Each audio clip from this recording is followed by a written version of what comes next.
Hello students, कैसे हैं आप लोग। तो स्टूडेंट, जैसा कि आप लोगों को पता है, हम लोग क्लास 12 की केमिस्ट्री का चैप्टर पढ़ रहे थे विच वॉज इलेक्ट्रोकेमिस्ट्री। और इस चैप्टर के हम लोगों ने ऑलरेडी 4 लेक्चर्स कवर कर लिए हैं। तो चलिए, आज का लेक्चर शुरू करने से पहले सबसे पहले हम लोग देख लेते हैं कि हम लोगों ने लास्ट लेक्चर में कौन कौन से टॉपिक्स को सीखा था। तो स्टूडेंट्स, अगर बात करते हैं हम लोग लास्ट लेक्चर के बारे में है, तो उसमें हम लोगों ने बेसिकली नर्स्ट इक्वेशन जो होती है उसके ही 2 एप्लीकेशंस के बारे में स्टडी किया था। जिसमें पहला एप्लीकेशन था कि आपका जो ई सेल जो हुआ करता है, फिर बेसिकली नर्स्ट इक्वेशन जो हुआ करती है वो इक्विलिब्रियम कांस्टेंट जो हुआ करता है किसी भी रिएक्शन का, वो उससे कैसे रिलेटेड हुआ करता है। उसके लिए हम लोगों ने एक इक्वेशन भी डिराइव की थी और उसके ऊपर बेस्ड हम लोगों ने एक न्यूमेरिकल भी सॉल्व किया था। और उसके बाद हम लोगों ने देखा था कि नर्स्ट इक्वेशन और जो गिब्स फ्री एनर्जी जो हुआ करती है किसी भी इक्वेशन की जो है, वो कैसे आपस में रिलेटेड हुआ करते हैं और इनसे हम लोग क्या पता कर सकते हैं, क्या इसका इक्वेशन हुआ करता है और इसके ऊपर कैसे क्वेश्चंस फॉर्म हुआ करते हैं, ये भी हम लोगों ने देखा था। तो स्टूडेंट्स, बिना किसी देरी के हम लोग आगे बढ़ते हैं और देख लेते हैं आज के लेक्चर में हम लोगों को कौन कौन से टॉपिक्स को स्टडी करना है। तो बच्चों देखिए, यहाँ पर आज हम लोग शुरू करने वाले हैं। आप बेसिकली आप एकदम देख लीजिए कि ये चैप्टर जो है आपका वो कुछ सेक्शंस में डिवाइडेड है। जैसे आपका पहला सेक्शन जो अगर आप एनसीईआरटी के अकॉर्डिंग देखेंगे, वो हम लोग का टोटली बेस्ड था इलेक्ट्रोकेमिकल सेल्स के ऊपर। अब हम लोग जो पार्ट शुरू करने वाले हैं वो बेस्ड है इलेक्ट्रोलाइटिक सेल्स के ऊपर मेनली। ठीक है। और इसके बाद हम लोग देखेंगे कि जो बैटरीज हुआ करती हैं, जिनको हम लोग का बोल सकते हो कि आप इलेक्ट्रोकेमिस्ट्री का हम लोगों की एक्चुअल लाइफ में क्या एप्लीकेशन हुआ करता है, वो हम लोग देखने वाले हैं। ठीक है। तो फिलहाल अभी हम लोग देख लेते हैं कि इलेक्ट्रोलाइटिक सॉल्यूशंस जो हुआ करती हैं उनके कंडक्टेंस को हम लोग कैसे डिफाइन करते हैं। तो बच्चों, अगर आप लोगों को याद हो, आप लोगों ने क्लास 10th में एक इक्वेशन पढ़ी होगी जब आप लोग ओम्स लॉ के बारे में स्टडी किया करते थे। वो इक्वेशन कुछ इस प्रकार से दिखा करती थी ना, R is equal to rho L by A. क्या आप लोगों ने इक्वेशन पढ़ी है? ऑफ कोर्स आप लोगों ने पढ़ी होगी। तो यहाँ पर R जो हमने यहाँ पर लिखा है, ये क्या हुआ करता है? R is resistance. और L क्या हुआ करता है? L is length of conductor. And A is what? Area, या फिर आप बोल सकते हैं cross sectional area of conductor. और मेन चीज जो हमारे पास आया करती थी, ये रो जो कांस्टेंट वैल्यू हुआ करती है, इसे हम लोग क्या बोला करते हैं स्टूडेंट्स? रेजिस्टिविटी। समझ आ गई बात सभी को है? तो ये इक्वेशन आप लोगों ने क्लास 10th में पढ़ रखी होगी। ये कैसे आती है, इसका क्या डेरिवेशन है, ये भी आप लोगों ने सीख रखा होगा। कैसे आया करता है कि रेजिस्टेंस किसी भी कंडक्टर की जो हुआ करती है वो इसके लेंथ के डायरेक्टली प्रोपोर्शनल होती है और उस वायर के क्रॉस सेक्शनल एरिया के इनवर्सली प्रोपोर्शनल हुआ करती है। फिर उन दोनों को कंबाइन करते थे और प्रोपोर्शनलिटी का साइन हटा के एक कांस्टेंट लाते हैं, जिसको हम लोग क्या बोला करते हैं? कंडक्टिविटी बोला करते हैं। समझ आ गई बात है? तो यहाँ तक की चीज़ आप लोगों ने ऑलरेडी सीख भी रखी है। ठीक है। अच्छा, अब अगर हम बात करते हैं कि आप हमें बताइए कि यहाँ पर जो R लिखा हुआ, रेजिस्टेंस लिखा हुआ, इसका यूनिट क्या हुआ करता है स्टूडेंट्स? ओम। आप लोगों को याद होगा इसका यूनिट क्या हुआ करता था? ओम। इसको हम लोग इस तरीके से ओमेगा के द्वारा दिखाया करते थे। अब अगर हम आगे बात करते हैं कि रेजिस्टिविटी जो हुआ करती है, इसका यूनिट क्या हुआ करता है? क्या आप लोगों को याद है? अगर नहीं आया तो हम लोग उसको फाइंड भी कर सकते हैं। कैसे? अगर मान लीजिए ये हमारे पास जो इक्वेशन लिख करके आई है, इसे हम लेट से रीअरेंज करेंगे तो ये हो जाएगा R into A by L. हो जाएगा नहीं हो जाएगा? अब रेजिस्टेंस का यूनिट क्या हुआ करता है? ओम इंटू एरिया, लेट से हम एरिया का यूनिट बोलते हैं मीटर स्क्वायर और उसको डिवाइड कर देते हैं, लेंथ का यूनिट क्या हुआ करता है? मीटर। तो अगर आप सॉल्व करेंगे तो रेजिस्टिविटी का यूनिट स्टूडेंट्स क्या आ जाएगा? It will be ohm metre. आप लोग को ये याद करना पड़ेगा। समझ आ रही बात है? तो इतनी चीजें जो होती है तो आप लोगों ने ऑलरेडी क्लास 10th में सीख रखी हैं। पर अब बात आती है कि हम लोग इस चैप्टर में हम लोग उसको थोड़ा सा और आगे बढ़ाने वाले हैं। वो क्या है? हम लोग डिफाइन करने वाले हैं एक नए टर्म को which is called as conductance. अब ये क्या हुआ करता है? Conductance is nothing but the reciprocal of resistance. मतलब रेसिप्रोकल का इनवर्स जो हुआ करता है वो कंडक्टेंस हो जाएगा। अच्छा, आप ये बताइए रेजिस्टेंस का मतलब क्या होता है? प्रतिरोध करना किसी चीज का। अगर मान लीजिए कंडक्टर है और इसके अंदर से करंट फ्लो हो रहा है, तो ये जो पेन जो है, फिर जो कंडक्टर जो है, ये करंट के फ्लो में कुछ रुकावट पैदा करेगा, कुछ बाधा उत्पन्न करेगा। इसी को हम लोग कंडक्टर क्या बोला करते हैं? रेजिस्टेंस बोला करते हैं। इसी का उल्टा क्या? कंडक्टेंस। कंडक्टेंस का मतलब क्या है? वो प्रॉपर्टी जिसकी वजह से इसके अंदर से करंट फ्लो हो पा रहा है, वो क्या कहलाएगी? कंडक्टेंस कहलाएगी। अब अगर मान लीजिए इसकी कंडक्टेंस बहुत ज्यादा है, ये हाईली कंडक्टिव है, तो इसकी रेजिस्टेंस क्या होगी? ऑटोमेटिकली कम हो जाएगी। या हम कहें रेजिस्टेंस बहुत ज्यादा है तो कंडक्टेंस क्या होगी? कम हो जाएगी। अब अगर हम बात करते हैं कंडक्टेंस को स्टूडेंट्स दिखाया करते हैं हम लोग जी से। जो हम लोग का लेटर जी हुआ करता है उसको हम लोग उस डिनोट करते हैं, उसको कंडक्टेंस को है। समझ आ गई बात है? ये इक्वल हुआ करता है किसके? रेजिस्टेंस के रेसिप्रोकल के। अब अगर हम ऊपर वाली वैल्यू के हिसाब से यहाँ पर हम लोग वैल्यू डालेंगे तो हमें क्या मिल जाएगा, it will B 1/ρ into A/L। यहाँ तक की बात समझ में आ चुकी है। अब देखिए यहाँ पर जो 1/ρ लिखा हुआ है ना, इसको भी हम लोग रिप्लेस कर सकते हैं किससे, एक ग्रीक अल्फाबेट हुआ करता है विच इज कॉल्ड के, इसको हम लोग बोलते हैं स्टूडेंट्स हैं कप्पा। समझ आ गई बात है। अब देखिए यहाँ पर कप्पा क्या हुआ करता है, अब देखिए जैसे रेजिस्टेंस का उल्टा क्या हुआ करता है, कंडक्टेंस। इसी प्रकार से यहाँ पर जो रेजिस्टिविटी, रो का मतलब क्या हुआ करता है, हमने लिखा भी है, देखिए क्या, रेजिस्टिविटी, रेजिस्टिविटी का रेसिप्रोकल क्या कहलाएगा, कंडक्टिविटी। समझ आ गई बात सभी को है। तो अगर हम बात करते हैं हमारे पास एक रिलेशन बनकर आ जाएगा। नेक्स्ट स्लाइड पे अगर देखेंगे तो देखिए यहाँ पर क्या ऑप्टेन होकर के आएगा हमारे पास में। तो बच्चों देखिए हमारे पास जो इक्वेशन बन करके आई है वो क्या है कि आपके पास G यानी कि जो कंडक्टेंस है वो इक्वल हुआ करती है कप्पा यानी conductivity into area of the conductor, cross sectional area of the conductor upon its length. समझ आ गई बात है। अच्छा अब हम यूनिट्स के बारे में बात कर लेते हैं। तो स्टूडेंट्स आप बताइए हमें G, यहाँ पर G यहाँ पर कंडक्टेंस जो हुआ करती है क्या थी, रेजिस्टेंस का उल्टा। और रेजिस्टेंस क्या हुआ, रेजिस्टेंस का यूनिट क्या हुआ करता है, ओम। तो यानी कि इसका यूनिट क्या हो जाएगा, ओम इनवर्स। समझ आ गई बात है। अब देखिए यहाँ पर जो ओम यहाँ पर लिखा हुआ है, अगर आप लोग मान लिया फॉर एग्जांपल यहाँ पर लिखा OHM, तो अगर आप इसी को उल्टा पढ़ें, इसी को अगर आप उल्टा कर देंगे तो क्या बन जाएगा, MHO, मोह बन जाएगा। समझ आ गई बात है। तो इसको हम लोग मोह भी बोला करते हैं। और दूसरी बात क्या है, जो कंडक्टेंस जो हुआ करती है इसका एक और नाम हुआ करता है, आप ये इसको मोह बोल दीजिए या आप इसी को साइमन भी बोल सकते हैं। समझ आ गई बात सभी को। तो स्टूडेंट्स ये हमारे पास यूनिट्स हुआ करते हैं किसके, कंडक्टेंस के। अब अगर हम आगे बात करते हैं तो हमारे पास अगली चीज क्या है, ये कि कप्पा। कप्पा का हम लोग क्या बोल रहे हैं, कंडक्टिविटी। इसके यूनिट हम लोग फाइंड कर सकते हैं कैसे, अगर हम मान लिया यहाँ पे लिखते हैं कप्पा इज इक्वल टू, अगर आप इसको रीअरेंज करेंगे then it will become G into L/A। ठीक है। अब देखिए यहाँ पे G यानी कंडक्टेंस का यूनिट क्या हुआ करता है, इसको साइमन बोला करते हैं, आप लोग ध्यान रखेंगे, इट इज कॉल्ड साइमन, इसको साइमन पढ़ा करते हैं। साइमन इंटू लेंथ का यूनिट लेट से मीटर है और एरिया का यूनिट लेट से मीटर स्क्वायर है, तो मीटर से पावर कैंसिल हो जाएगी। तो यहाँ पर देखिए कप्पा का यूनिट क्या आ जाएगा, it will become siemens metre inverse. समझ आ गई बात है। तो स्टूडेंट्स आपको ये यूनिट याद करना जरूरी इसलिए बन जाता है कि फॉर एग्जांपल अगर मान लिया आप कोई न्यूमेरिकल सॉल्व कर रहे हैं और उसमें आपको ये यूनिट से ही दिख गए, तो आप यूनिट से पता कर सकते हैं कि आखिर ये वैल्यू किस चीज की गिवन है। समझ आ गई बात सभी को। तो स्टूडेंट्स अभी तक हम लोगों ने देख लिया कि हम लोग किस प्रकार से कंडक्टेंस, कंडक्टिविटी, क्योंकि आपके लिए ये टर्म थोड़े से नए हैं, आप लोगों ने रेजिस्टेंस, रेजिस्टिविटी के बारे में तो पहले ही पढ़ रखा है, पर कंडक्टेंस, कंडक्टिविटी इनके बारे में आप लोगों ने नहीं पढ़ रखा होगा, तो वो हम लोगों ने यहाँ पर देख लिया। अब आज का जो हम लोग का लेक्चर होने वाला है वो काफी हद तक सिर्फ आप बोल सकते हो काइंड ऑफ थ्योरेटिकल है। आप लोग क्या करेंगे, यहाँ पर हमको जितने फॉर्मूले दिख रहे हैं, जितने भी यूनिट्स दिख रहे हैं, ये आप लोग ढंग से रिवाइज कर लेंगे और हम लोग का जो नेक्स्ट लेक्चर होगा उसमें हम लोग इनके ऊपर बेस्ड न्यूमेरिकल्स भी सॉल्व करेंगे, फिर हम लोग नेक्स्ट टॉपिक पे मूव ऑन करेंगे। समझ आ गई बात है। तो स्टूडेंट्स हम लोग आगे बढ़ते हैं, हम लोग अपना नेक्स्ट टॉपिक देख लेते हैं। तो स्टूडेंट्स हम लोग का नेक्स्ट टॉपिक जो होने वाला है जो है इलेक्ट्रिकल कंडक्टेंस। समझना बहुत इजी है क्योंकि आप यहाँ पे देख पा रहे होंगे, हमने यहाँ पे कुछ पॉइंट्स लिखे हुए हैं, यही आपको याद रखना है और मेनली क्वेश्चन यहीं से बना करते हैं इसमें से। ठीक है। अब ये इतना इंपॉर्टेंट नहीं है, फिलहाल आप इसको फिर समझ लीजिए। यहाँ पर क्या लिखा है कि इलेक्ट्रिकल कंडक्टेंस बेसिकली होती क्या है, ये कुछ नहीं है, किसी भी मेटल की जो कंडक्टेंस हुआ करती है उसी को हम लोग इलेक्ट्रिकल कंडक्टेंस या इलेक्ट्रॉनिक कंडक्टेंस भी कहा करते हैं।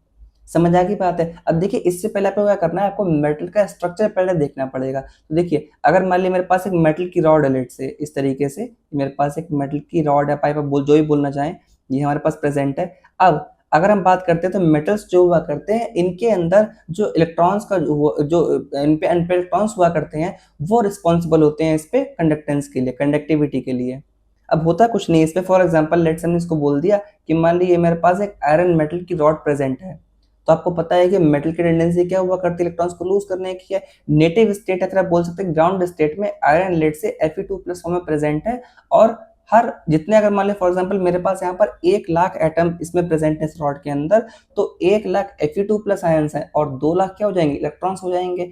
तो ये पूरा सिस्टम जो हुआ करता है ना, इट जस्ट लाइक ऐसा आप ऐसे इमेजिन कर लीजिए, यहाँ पर एक इलेक्ट्रॉन्स का सी बन जाता है, इलेक्ट्रॉन्स का समुद्र हुआ करता है और उसमें जगह जगह पर क्या होंगे, आयरन के एटम्स हुआ करेंगे। मतलब कहने का क्या है, जनरली ऐसा पाया जाता है कि मेटल्स में इलेक्ट्रॉन्स बहुत ढेर सारे हुआ करते हैं और उसमें कहीं कहीं पर आपके क्या हुआ करते हैं, एटम्स प्रेजेंट होते हैं, फिर आयंस प्रेजेंट हुआ करते हैं। ये हमेशा प्रेजेंट रहा करता है और जैसे ही आप इसको करंट देना स्टार्ट करेंगे वैसे क्या होगा, ये इलेक्ट्रॉन्स क्योंकि हमेशा इम्पेयर्ड हुआ करते हैं, तुरंत ये इलेक्ट्रॉन्स फ्लो होना स्टार्ट कर देते हैं। इसीलिए जितने मेटल्स हुआ करते हैं वो इतने हाईली कंडक्टिव होते हैं कि उनको जैसे आप करंट की सप्लाई करेंगे वो तुरंत ही उसमें से इलेक्ट्रॉन्स फ्लो होना शुरू हो जाएंगे, उसमें से करंट फ्लो होना शुरू हो जाएगा। समझ आ गई बात है। अच्छा, अब अगर आप यहाँ पे देख पा रहे होंगे कि मेटल में जो कंडक्टेंस है वो किसकी वजह से आ रही है, इलेक्ट्रॉन्स की वजह से, इलेक्ट्रॉन्स की वजह से। इसी वजह से मेटल की कंडक्टेंस को हम लोग और किस नाम से जाना करते हैं, मेटेलिक कंडक्टेंस के नाम से।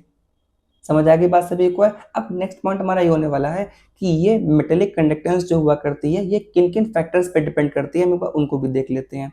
तो अगर हम बात करते हैं मेटेलिक कंडक्टेंस जो है, सबसे पहले डिपेंड करती है nature and structure of the metal, कि मेटल जो है उसका स्ट्रक्चर और नेचर कैसा है। देखिए, नेचर से तो आप लोग समझ गए होंगे कि वो कितनी इजीली इलेक्ट्रॉन्स डोनेट करना चाहता है या कितने इजीली इलेक्ट्रॉन डोनेट नहीं करना चाहता है ना। दूसरी चीज है यहाँ पर क्या, स्ट्रक्चर। देखिए, स्ट्रक्चर का मतलब ये बिल्कुल भी नहीं है फॉर एग्जांपल मेरे पास रॉड थी, हमने उसको मोड़ दिया, उसका शेप सर्कुलर कर दिया, या उसका शेप हमने खींच के और बड़ा कर दिया, ऐसा नहीं है। स्ट्रक्चर से मतलब ये हुआ करता है, आपके 12th के एनसीईआरटी में पहले चैप्टर हुआ करता था सॉलिड स्टेट नाम से, तो उसमें हम लोग देखा करते थे कि सॉलिड्स का एक प्रॉपर स्ट्रक्चर होता है, इंटरनल स्ट्रक्चर। तो वो भी काफी हद तक अफेक्ट करता है मेटल में कहाँ पे इलेक्ट्रॉन्स प्रेजेंट होंगे, कहाँ प्रेजेंट नहीं होंगे, उस स्ट्रक्चर की हमें बात की जा रही है। क्लियर होगी बात है, ठीक है। आगे देखिए, the number of valence electrons present पर एटम, कि हर एटम जो है वो कितने इलेक्ट्रॉन्स को प्रोड्यूस कर रहा है। अब अगर मान लीजिए हमने कंपेयर कर लिया, लेट से मेरे पास सोडियम है और मेरे पास एल्यूमिनियम है, हम कहेंगे कि सोडियम जो है स्टूडेंट्स वो तो एक ही इलेक्ट्रॉन को डोनेट कर सकता है, तो एक Na+ बना देगा, और एल्यूमिनियम जो है वो 3 इलेक्ट्रॉन्स को डोनेट करके Al3+ बना सकता है। तो देखिए, कहने का मतलब अगर मान लीजिए मेरे पास हमने दोनों की बराबर नंबर ऑफ एटम्स ले लिए, मान लीजिए मेरे पास 1 लाख सोडियम्स के एटम्स है और 1 लाख हमारे पास में एल्यूमिनियम के एटम्स है। तो देखिए, 1 लाख एटम्स ऑफ सोडियम जो है वो तो 1 लाख इलेक्ट्रॉन प्रोड्यूस करेंगे, लेकिन एल्यूमिनियम के 1 lakh atoms 3 lakh electron produce कर देंगे। तो जितने ज्यादा इलेक्ट्रॉन्स उतनी ज्यादा कंडक्टिविटी। तो यहाँ पर ये फैक्टर भी बहुत इंपॉर्टेंट बन जाता है। और लास्ट इंपॉर्टेंट फैक्टर समझना यहाँ पर जरूरी क्या है, टेम्परेचर। इंपॉर्टेंट चीज क्या है कि ये कंडक्टिविटी इलेक्ट्रॉनिक कंडक्टिविटी जो है ये टेम्परेचर बढ़ाने पे घट जाती है। यानी आपने अगर देखा भी होगा कि जो नॉर्मली ऐसे घरों में शॉर्ट सर्किट वगैरह हुआ करते हैं, वैसी वजह तो हुआ करते हैं। अब मान लीजिए गर्मियों का टाइम आ रहा है, तो उसमें क्या हुआ, मेटल इतना ज्यादा गर्म हो जाएगा कि उसकी क्या हो जाएगा, रेजिस्टिविटी उसकी बढ़ जाएगी, उसकी कंडक्टिविटी घट जाएगी। तो क्या होगा, मेटल की वायर जो हुआ करेगी वो गर्म हो जाएगी, और क्या हो जाएगा, उसमें शॉर्ट सर्किट हो जाएगा। पर ऐसा होता क्यों है, देखिए यहाँ पर इसको आप पहले समझ सकते हैं। देखिए, मान लीजिए हम एक दोबारा स्ट्रक्चर ड्रॉ कर रहे हैं, ये मेरे पास एक मेटल का पीस है और इसमें बहुत ढेर सारे इलेक्ट्रॉन्स प्रेजेंट है, बहुत ढेर सारे इलेक्ट्रॉन्स प्रेजेंट है। और हमने क्या बताया था, इसको हम लोग सी ऑफ इलेक्ट्रॉन्स बोलते हैं, सी मतलब समुद्र, सी ऑफ इलेक्ट्रॉन्स प्रेजेंट है। अब इलेक्ट्रॉन्स आराम से बिल्कुल पानी की तरह फ्लो कर रहे हैं, और इसमें हमने बताया भी आपको, इसमें जगह जगह पे क्या होंगे, एटम्स या फिर आयन से प्रेजेंट हुआ करेंगे। ये नॉर्मल स्टेट में है। आपको ध्यान रखने वाली बात यहाँ पर क्या है कि जितने मेरे पास कोई भी चीज क्यों ना हो, कोई भी सब्सटेंस क्यों ना हो, उसके एटम्स हमेशा कुछ ना कुछ मोशन जरूर कर रहे होते हैं। कोई भी पार्टिकल, किसी भी चीज के एटम जो हुआ करते हैं हमेशा रेस्ट में नहीं होते हैं, कुछ ना कुछ मूवमेंट कर रहे होते हैं। अब अगर मान लीजिए आपने इस पीस को हीट करना शुरू कर दिया, हीट करेंगे तो इसका थर्मल मोशन बढ़ जाएगा। तो पहले अगर मान लीजिए एटम ऐसे ऐसे वाइब्रेट कर रहे थे, अब वो बहुत तेज से वाइब्रेट करने लग जाएंगे। तो अगर मान लीजिए लेट्स से मेरे पास ये इलेक्ट्रॉन है, पहले आराम से फ्लो हो रहा था, तो अगर मान लीजिए ये एटम आराम से वाइब्रेट कर रहा है तो इसके कोलाइड होने के चांस क्या हो जाएंगे, कम हो जाएंगे। लेकिन वहीं अगर ये एटम बहुत तेज से वाइब्रेट कर रहा होगा तो ये मान लीजिए इलेक्ट्रॉन अगर फ्लो होकर के आ रहा है तो इसके टकराने के चांसेस बढ़ जाएंगे। इस वजह से क्या होगा, अगर इलेक्ट्रॉन के फ्लो में रुकावट आ रही है तो क्या कंडक्टिविटी ऑटोमेटिकली डिक्रीज कर जाएगी। समझ आ गई बात सभी को। तो स्टूडेंट्स इसलिए आपको ध्यान रखना है कि मेटल्स की जो कंडक्टिविटी हुआ करती है वो टेम्परेचर बढ़ाने पे घट जाती है। समझ आ गई बात है सभी को। चलिए हम लोग आगे बढ़ते हैं, हम लोग अपना नेक्स्ट टॉपिक देख लेते हैं। तो बच्चों, हम लोग देखने वाले हैं आयनिक कंडक्टेंस के बारे में। हम लोगों ने ऑलरेडी क्या देख लिया, इलेक्ट्रिकल कंडक्टेंस क्या हुआ करती है। अब हम लोग बात करने वाले हैं कि आयनिक कंडक्टेंस आखिर क्या हुआ करती है। अब देखिए यहाँ पर इसकी डेफिनेशन भी लिखी हुई है कि इसको हम लोग इलेक्ट्रोलाइटिक कंडक्टेंस ही बोला करते हैं। मतलब बेसिकली आपको जितने भी इलेक्ट्रोलाइट्स हुआ करते हैं, अगर आप उन्हें वाटर में डिसॉल्व कर लो तो उनकी जो कंडक्टेंस जो हुआ करेगी उसी को हम लोग उनकी आयनिक कंडक्टेंस बोलेंगे। तो आप यहाँ पर देख पा रहे हैं, इसने पहले आपको क्या बताया था लास्ट वाली स्लाइड पे कि मेटल्स में जो कंडक्टेंस है किसकी वजह से हुआ करती है, इलेक्ट्रॉन्स की वजह से। तो हम लोग उसको इलेक्ट्रॉनिक कंडक्टेंस ही बोला करते हैं। पर यहाँ पर देखिए लिखा हुआ है आयनिक कंडक्टेंस, मतलब आप समझ सकते हैं कि यहाँ पर क्या होगा, मेटल के जो आप इलेक्ट्रोलाइट जो हुआ करते हैं उसके जो आयंस प्रेजेंट है उसकी वजह से कंडक्टिविटी हुआ करती है। जैसे अगर मान लीजिए मेरे पास यहाँ पर एक बीकर प्रेजेंट है, इसमें मान लीजिए वाटर था और हमने इसके अंदर KCl को ऐड कर दिया। KCl आप ऐड करेंगे तो ये K+ और Cl- में टूट जाएगा।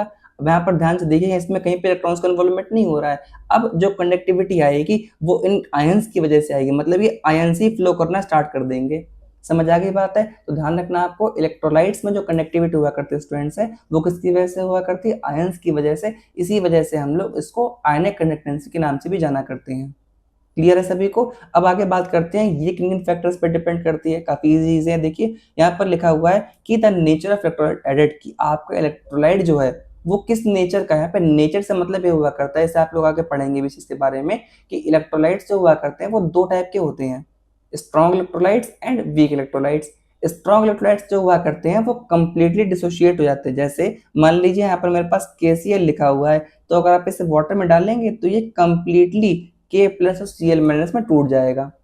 लेकिन अगर मान लीजिए वहीं पर मेरे पास कोई वीक इलेक्ट्रोलाइट है, लेट से मेरे पास में NH4Cl नाम का इलेक्ट्रोलाइट है, तो अगर आप इसे देखेंगे तो ये इतना प्रॉपरली डिसोशिएट नहीं होता है, तो हम लोग इसमें रिवर्सिबल साइन भी लगाएंगे। मतलब आप ऐसे मान लीजिए कि इट इज जस्ट लाइक, अगर मान लीजिए KCl के बारे में बात करते हैं, KCl आप इमेजिन कीजिए ये कांच का ग्लास है, अगर वो टूटेगा तो कंप्लीटली टूटेगा, ऐसा नहीं कुछ टूट रहा है कुछ जुड़ रहा है, ऐसा नहीं हुआ करेगा। लेकिन NH4Cl जो है ये आपका जस्ट लाइक मैग्नेट हुआ करता है, अगर आप मैग्नेट तोड़ भी दोगे तो क्या होगा, उसमें हल्का फुल्का अट्रैक्शन रहेगा ना आपस में, टूटेंगे भी फिर जुड़ेंगे, फिर टूटेंगे फिर जुड़ेंगे। तो ऐसे जो हमारा अमोनियम क्लोराइड जो हुआ करता है, इसको हम लोग एक वीक इलेक्ट्रोलाइट कैटेगरी में रखते हैं, क्योंकि इसमें जो डिसोसिएशन है वो प्रॉपर नहीं हुआ करता है। वहीं KCl जो है वो एक स्ट्रॉन्ग इलेक्ट्रोलाइट कैटेगरी में आया करेगा। समझ आ गई बात सभी को? तो नेचर पे ये बहुत कुछ डिपेंड करेगा। अब अगर मान लीजिए इलेक्ट्रोलाइट के जो आयंस है वो ढंग से टूट ही नहीं रहे, तो कंडक्टिविटी फर्क आएगा कि नहीं आएगा? समझ आ गई बात सभी को? आगे देखिए लिखा हुआ है size of the ions produced and their solvation. ये स्टूडेंट बहुत इंपॉर्टेंट टॉपिक बन जाता है यहाँ पर है। अब अगर मान लीजिए हम बात करते हैं कि आप दो लोगों को इमेजिन कीजिए, दो पर्सन को इमेजिन कीजिए, एक मान लीजिए साइज में छोटा है, उसका वेट भी कम है, और दूसरे वाले का साइज बहुत बड़ा है, उसका वेट भी ज्यादा है। अगर दोनों की रेस कराओगे तो कौन जीतेगा? जो हल्का होगा, जो साइज में छोटा होगा। इसी प्रकार से आयन के साथ में भी हुआ करता है। अब अगर मान लीजिए कोई बहुत छोटा सा आयन है, एक बहुत बड़ा सा आयन है, तो क्या होगा? अगर मान लीजिए भागने की बात, बेसिकली भाई चार्ज या फिर करंट का फ्लो क्या हुआ करता है, इलेक्ट्रॉन्स को भागना पड़ता है, आयंस को भागना पड़ता है। अब अगर मान लीजिए हल्का आयन होगा तो वो फुर्ती से भाग भाग के सारा काम कर देगा, तो कंडक्टिविटी क्या होगी? हाई हो जाएगी। और वहीं अगर मान लीजिए बड़े साइज का आयन होगा तो क्या करेगा? वो धीमे धीमे भागेगा, तो कंडक्टिविटी ऑटोमेटिकली क्या करेगी? कम हो जाएगी। क्लियर होगी बात सभी को? अब यहाँ पर एक और फैक्टर लिखा हुआ है एंड देयर सॉल्वेशन। ये स्टूडेंट्स इंपॉर्टेंट चीज है, इसे आपको समझाते हैं। अगर मान लिया यहाँ पे इसको इरेज कर देते हैं, फिर आपको समझाते हैं कि यहाँ पर ये इसका मतलब क्या, सॉल्वेशन क्या चीज हुआ करती है। देखिए अगर मान लिया हम आपसे बोलते हैं कि मेरे पास इस टाइप की एक सीरीज लिखी हुई है, लिथियम, सोडियम सबसे कैटन मान लीजिए, और पोटेशियम, इसमें सबसे बड़ा साइज किसका हो जाएगा? पोटेशियम, क्योंकि आपको पता है कि नीचे आने पे क्या करता है, साइज जो हुआ करता है वो इंक्रीज करता है, साइज इंक्रीजेस। समझ आ गई बात है? तो आपको दिखने में तो लग रहा होगा अच्छा एलआई सबसे छोटा हमारे पास में है, तो इसको सबसे फास्ट काम करना चाहिए, तो सबसे ज्यादा कंडक्टिविटी इसकी होगी। लेकिन यहाँ पर एक फैक्टर और स्टूडेंट्स हुआ करता है, वो आपको यहाँ पे ध्यान रखने वाली बात क्या है। देखिए अगर मान लीजिए हमने इन सबको वाटर में ऐड किया, तो वाटर जो हुआ करता है उसका स्ट्रक्चर कैसा होता है? इस प्रकार का। तो आपको याद भी होगा कि ऑक्सीजन एक इलेक्ट्रोनेगेटिव एटम है, तो वो अगर मान लीजिए चार्जेस को खींचेगा तो इसके ऊपर डेल्टा नेगेटिव चार्ज आएगा, इसके ऊपर डेल्टा पॉजिटिव आएगा। मतलब बेसिकली क्या है, मेरा वाटर मॉलिक्यूल जो हुआ करता है वो एक डाइपोल की तरह काम करने लग जाएगा। मतलब उसके किसी एंड पे नेगेटिव चार्ज बन रहा होगा और किसी एंड पे पॉजिटिव चार्ज बन रहा होगा। समझ आ गई बात सभी को? आपको पता है कि डाइपोल्स अगर कहीं पर चार्ज जनरेट होंगे तो क्या करेंगे, वो अट्रैक्शन शो किया करेंगे या फिर रिपल्शन शो किया करेंगे। अब अगर मान लीजिए सॉल्यूशन के अंदर पहुंच गई ये तीनों के तीनों, Li प्लस, Na प्लस और K प्लस। अगर मान लीजिए हम आपसे पूछें सबसे ज्यादा Z इफेक्टिव किसका होगा, तो आपको पता होना चाहिए जितना छोटा साइज होगा उतना ज्यादा इफेक्टिव न्यूक्लियर चार्ज हुआ करेगा, उतना स्ट्रॉन्ग फोर्स ऑफ अट्रैक्शन हुआ करेगा। अगर मान लीजिए न्यूक्लियस मेरे पास में ये है और इलेक्ट्रॉन ऑलरेडी बहुत दूर है, तो जो चीज दूर हुआ करेगा उस पर फोर्स कम लगेगा ना, और जो जितने पास में होगा उसके ऊपर उतना फोर्स ज्यादा लगा करेगा। तो आपको ध्यान रखना है कि लिथियम जो हुआ करेगा उसका Z इफेक्टिव जो है वो हाईएस्ट हुआ करता है। अब अगर मान ली किसी के पास बहुत ढेर सारा चार्ज है, तो वो वाटर को सबसे ज्यादा अट्रैक्ट करेगा, अपने पास वाटर मॉलिक्यूल सबसे ज्यादा अट्रैक्ट करेगा। आपने अगर क्लास 10th में पढ़ रखा होगा, जो आपके पास वाटर क्रिस्टलाइजेशन हुआ करता था, वो यही कॉन्सेप्ट है। तो यहाँ पर देखिए आप Li प्लस का जो Z इफेक्ट सबसे ज्यादा है, तो लेट से इमेजिन कीजिए Li प्लस ने अपने चारों ओर 100 वाटर मॉलिक्यूल्स को अट्रैक्ट करके अपने ऊपर चिपका लिया। मतलब Li प्लस का आयन था, क्योंकि साइज छोटा ऑल दो है, पर उसके पास पावर इतनी अच्छी है, उसके पास Z इफेक्टिव इतना ज्यादा है कि उसने 100 वाटर मॉलिक्यूल्स को अपने चारों अरेंज कर लिया। वहीं सोडियम की तरह थोड़ा सा बड़ा हो गया, साइज तो बड़ा है पर वही चीज है कि इसकी अट्रैक्ट करने की पावर थोड़ी सी क्या हो गई, कम हो गई है। तो लेट से इमेजिन कीजिए इसने सिर्फ 50 मॉलिक्यूल्स को अट्रैक्ट किया और पोटेशियम तो इतना बड़ा है कि उसने सिर्फ मान लीजिए 20 मॉलिक्यूल्स को अट्रैक्ट किया। अब यहाँ पर स्टूडेंट्स बात आ जाती है सॉल्वेटेड रेडियस के बारे में या फिर सॉल्वेटेड साइज के बारे में। वो देखिए क्या चीज हुआ करती है। अब देखिए एक तो हो गया आपका सिर्फ आयन का साइज और दूसरी चीज स्टूडेंट्स हुआ करती है आपका सॉल्वेटेड साइज। देखिए अगर मान लीजिए हमके मेरे पास में ये Li प्लस है, इसको मैं लिख देते हैं ये Li प्लस है, ये मान लीजिए मेरे पास में Na प्लस है और ये मान लीजिए मेरे पास में K प्लस है। अब आपको पहली बार देखने में लग रहा होगा कि अच्छा Li प्लस सबसे बड़ा है तो इसकी स्पीड सबसे ज्यादा हो जाएगी, लेकिन इसने 100 मॉलिक्यूल्स को भी अट्रैक्ट किया था वाटर के, तो मान लीजिए उसने मॉलिक्यूल्स को इतना अट्रैक्ट किया कि अब इसका एक्चुअल साइज इतना हो चुका है। वहीं Na प्लस ने थोड़े से कम मॉलिक्यूल्स को अट्रैक्ट किया तो मान लीजिए उसका साइज इतना हो चुका है, इस तरीके से ऐसा। ठीक। और पोटेशियम ने सबसे कम आयंस को अट्रैक्ट किया तो इसका साइज मान लीजिए इतना ही रह गया। अब बताइए सबसे बड़ा साइज उसका लग रहा है Li प्लस का, मतलब एक्चुअली में तो Li प्लस छोटा है पर वो सॉल्वेंट में जाने के बाद में उसने सॉल्वेंट को अट्रैक्ट कर लिया, वो फंस चुका है तो उसका साइज इतना बड़ा हो चुका है कि अब वो मूव नहीं कर पाएगा। इस वजह से K प्लस की जो कंडक्टेंस होगी वो इन सबसे फास्ट हो जाएगी, क्योंकि ऑल तो उसका एक्चुअल साइज बड़ा है पर वो सॉल्वेट होने के बाद में उसके साइज में कोई ज्यादा फर्क नहीं आ रहा। समझ आ गई बात सभी को। तो स्टूडेंट्स यहाँ पर दो फैक्टर काम करते हैं, एक तो आयन का एक्चुअल साइज क्या है, ऊपर से उसका सॉल्वेटेड साइज क्या है। ये चीज हर जगह पे अप्लाई नहीं हुआ करेगी। कभी कभार क्या होगा आयनिक साइज का फैक्टर डोमिनेट कर जाएगा, कभी कभार क्या हुआ करेगा आपका सॉल्वेटेड आयन का जो फैक्टर हुआ करता है वो डोमिनेट कर जाएगा। समझ आ गई बात, पर आपको ये पॉइंट पता होना चाहिए। क्लियर है सभी को। आगे देखिए यहाँ पर लिखा है the nature of solvent and it's viscosity, कि हमारे पास नेचर ऑफ सॉल्वेंट कैसा है। नेचर का मतलब क्या है कि हमारे पास सॉल्वेंट पोलर है या नॉन पोलर है, प्रोटिक है या एप्रोटिक है। आप नमक को पानी में घोलने की कोशिश कीजिए या नमक को ऑयल में घोलने की कोशिश कीजिए, तो पानी में अगर आप घोलेंगे फिर तो टूट जाएगा, डिसोशिएट हो जाएगा NaCl, पर वो ऑयल में तो वो डिजोल्व ही नहीं होने वाला है। इसका मतलब यहाँ पर क्या हो जाएगा कि आपका जो कंडक्टेंस जो हुआ करेगी वो NaCl की तब अच्छी होगी जब उसको हम लोग पानी में डिजोल्व करेंगे। दूसरी चीज क्या है विस्कोसिटी। विस्कोसिटी का मतलब क्या हुआ करता है स्टूडेंट्स है, जैसे अगर आप लोगों ने देखा होगा पढ़ा होगा फ्रिक्शन के बारे में, जैसे अगर मान लीजिए दो सरफेस है, अगर एक सरफेस दूसरे के ऊपर मूव करा करता है तो वहां पर क्या हुआ करेगा फ्रिक्शन लगा करेगा। इसी प्रकार से स्टूडेंट्स कोई भी लिक्विड जो हुआ करता है जब वो फ्लो करता है तो उसकी भी आपस में लेयर्स में फ्रिक्शन लगा करता है। ऐसा बोला जाता है, आप लोग फ्लूइड मैकेनिक्स पढ़ेंगे फिजिक्स में, तो वाटर या फिर कोई भी लिक्विड है वो भी लेयर्स में फ्लो करता है। समझ आ गई बात है। और इन लेयर्स में क्या लगेगा फ्रिक्शन लगा करेगा, इसी को हम लोग विस्कोसिटी बोला करते हैं। जैसे अगर मान लीजिए पानी को फर्श पे फैलाएं और अगर आप ऑयल को फर्श पे फैलाएं और अगर आप हनी जो शहद होता है उसे फर्श पे फैलाएं, सबसे इजीली कौन सेपरेट हो जाता है, स्कैटर हो जाता है, पानी, क्योंकि उसमें विस्कोसिटी कम हुआ करती है। तो इसी प्रकार से आप यहाँ पर देख भी सकते हैं कि विस्कोसिटी अगर मान लीजिए कम होगी तो आयन आराम से ट्रेवल कर सकते हैं, लेकिन अगर विस्कोसिटी ज्यादा होगी, लिक्विड डेंस होगा, तो उसमें आयंस को ट्रेवल करने में दिक्कत आ जाएगी। आगे देखिए कंसेंट्रेशन ऑफ इलेक्ट्रोलाइट, ये भी एक इंपॉर्टेंट फैक्टर बन जाता है कि इलेक्ट्रोलाइट की कंसेंट्रेशन कितनी ज्यादा है उस पर कैसे फैक्टर लगेगा। अब अगर आप नॉर्मली सोच कर बताइए कि अगर मान लीजिए कंसेंट्रेशन ज्यादा है इलेक्ट्रोलाइट की तो उससे कंडक्टिविटी पे क्या फर्क पड़ेगा। अगर आप सोच रहे हैं कि बढ़ जाएगी तो आप गलत हैं। देखिए बढ़ेगी तो अगर मान लीजिए फॉर एग्जांपल हम यहाँ पर कंडक्टिविटी के बीच में ग्राफ ड्रॉ करें और यहाँ पे हम कंसंट्रेशन का ग्राफ बना देते हैं, तो आप यहाँ पर देखिए एक लिमिट तक तो बढ़ेगी फिर वो कांस्टेंट हो जाएगी, फिर वो घटना शुरू कर देगी। ऐसा क्यों। अगर मान लीजिए फॉर एग्जांपल एक कमरे में हमारे पास में किसी कोने में कुछ लगेज रखा हुआ है, कुछ चीजें रखी हुई हैं, हमें वो ट्रांसफर करनी है। अब अगर मान लीजिए पहले क्या था सिर्फ एक व्यक्ति लगा हुआ था, वो सारा का सारा सामान एक जगह दूसरी जगह पर ट्रांसफर कर रहा था, उसको जरूरत थी कुछ लोगों की, उसने क्या किया दो लोगों को और बुला लिया। अब भाई एक से पहले दो, दो से पहले तीन, अब क्या होगा काम और फटाफट फटाफट होने लग जाएगा। लेकिन अब अगर मान लीजिए वही 3 की जगह 30 लोग हो गए तो भैया कमरे का साइज तो नहीं बढ़ा है। अब क्या होगा वो काम करने की जगह क्या होगा काम और स्लो हो जाएगा, क्योंकि भैया वो आपस में टकराएंगे भी, आपस में लड़ेंगे भी, बहुत सारी चीजें हो जाएंगी। यही हुआ करता है कंसंट्रेशन के साथ में। कंसंट्रेशन एक प्रॉपर लिमिट तक आपकी कंडक्टेंस को बढ़ाएगी, लेकिन आपने कंसंट्रेशन बहुत ज्यादा कर दी तो आयंस इतने कंजेस्टेड हो जाएंगे, इतने क्लोजली पैक हो जाएंगे, कंडक्टेंस ऑटोमेटिकली डिक्रीज कर जाएगी वहां पर। समझ आ रही बात, नहीं आ रही तो ध्यान रखना इस चीज को है। ये भी पॉइंट खत्म हो गया। अब आगे देखिए टेम्परेचर, ये तो इसी पॉइंट है कि अगर मान लीजिए फॉर एग्जांपल मेरे पास लिक्विड है, वाटर है, अगर आप उसे गर्म करेंगे तो क्या होगा उसके पार्टिकल्स उसके मॉलिक्यूल्स मूव करना शुरू कर देते हैं। यही हुआ करता है आयंस के साथ में भी। अगर आप टेम्परेचर ऑफ के सोल्यूशन को बढ़ाएंगे तो क्या होगा, कंडक्टेंस उनकी बढ़ जाएगी। तो यहाँ पर लिखा भी है कि टेम्परेचर जो है वो टेम्परेचर के साथ में कंडक्टेंस बढ़ जाती है।